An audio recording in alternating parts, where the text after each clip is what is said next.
عێراق تەکنیکێکی نوێ بۆ ڕووبەڕووبوونەوەی خۆڵبارین تاقی دەکاتەوە.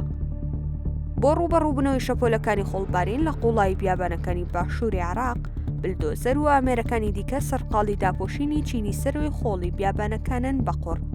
لە عێراقدا هۆکارەکانی خۆڵبارین بریتین لە وشکە ساڵی سەخت، بەرزبوونەوەی پلەکانی گەرما و کەمبوونەوەی دارستانەکان.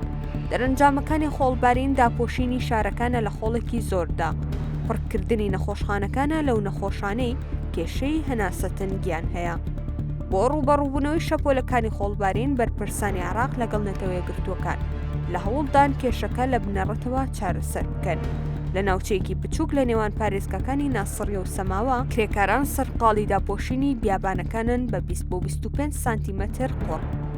پرۆژەکە تەنها جێگیرکردنی قوڕ لە سەڕووی خاکی بیابانەکان نییە، بەڵکو چاندنی ئەو درەختانەشە کە بەرگەی گەرمای سەخت دەگرن.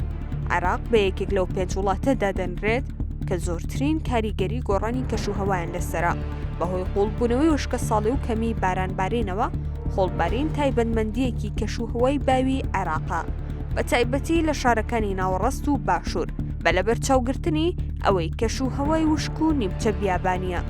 ڕوانگەی سەوزی عێراقی پێشبینی دەکات تا ساڵی 2050 ڕۆژەکانی خۆڵبارین لە ساڵێکدا بگەنە 300 ڕۆژ، لە کاتێکدا لە ئێستادا ساڵانە لە نێوان 243 بۆ 272 ڕۆژدایە.